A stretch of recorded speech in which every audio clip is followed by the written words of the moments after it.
सचिन हावळे पाटील दादा 30 तारखेचं आवाहन केलेलं आहे मनोज जरांगे पाटलांनी।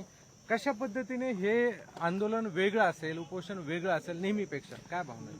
काय झालं, मनोज दादांनी 8 महिने सरकारला वेळ दिला होता। जसं मुंबईहून आलो आणि त्यानंतर 8 महिने वेळ दिला आणि या सरकारला असं वाटलं की आपण हे मुंबईहून हे मराठी पाठवून दिले म्हणजे जिंकलो, मराठे संपले, मनोज जरांगे पाटलाची हवा संपली।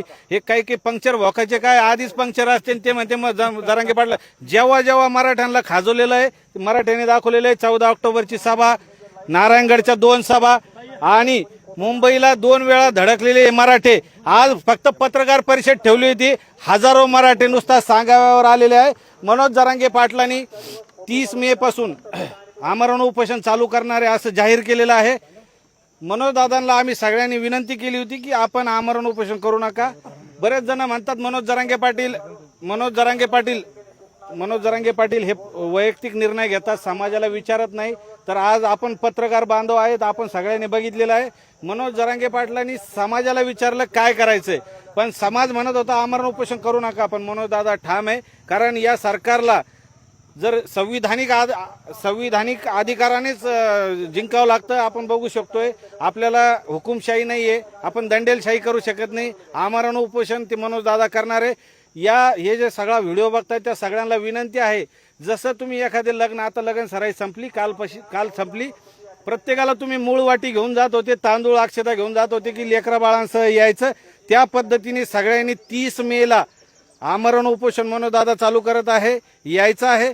आणि आता जसं तुम्ही काहीतरी एक प्रश्न विचारत होते त्यांना जातीवादाचा, तर या ठिकाणी 18 पगड जातीचे आणि 12 बलुतेदार, या ठिकाणी दलित, मुस्लिम, धनगर, बंजारा, आदिवासी सगळ्या समाजाची या ठिकाणी आज आले होते। तुमच्या पत्रकार बांधवांनी त्या लोकांच्या बाईटही घेतलेल्या आहे।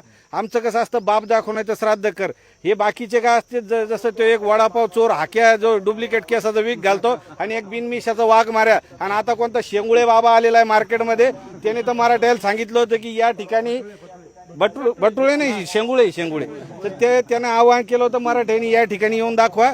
तर मराठे या ठिकाणी आलेले आहे आणि तुझ्या छाताडावर बसण्यासाठी 30 मेला मराठे पुन्हा या ठिकाणी अंतरवाल्याने, तुझ्यात जर धमक असेल, तुझ्यात धमक असेल तर तो हाक्या आणि तो बिनमेशाचा वाघ मार्या, तुम्ही तिघांना एकत्र येऊन सभा घ्या आणि या ठिकाणी 30 मेला मराठे येण्यापासून रोखून दाखवा। कारण ते आम्हाला चित्र फार विचित्र दिसायला लागलेलं आहे। कारण मनोज दादाने आज पत्रकार परिषद घेणार म्हणून सांगितलं आणि जवळजवळ हजारो समाज बांधव या ठिकाणी आले। अक्षरशः वडीगोद्रीपर्यंत पूर्ण जाम झालेला आहे आणि रस्ते सगळे जाम होते आणि तो संपूर्ण परिसर हा भगवामय झाला होता। जर ह्या पत्रकार परिषदेला इतके येऊ शकतात तर 30 मेला सगळे समाज बांधव जे महाराष्ट्रातले सगळे मराठी येणार आहेत। फक्त याच्यात आम्हाला मनाला फार वेदना ह्याच होत आहेत की मनोज दादा हे आमरण उपोषणाला बसत आहे।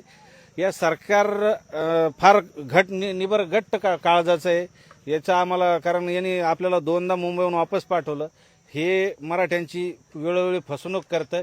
यामध्ये आमचा जो सेनापती याच्या जीविताला काही होऊ नये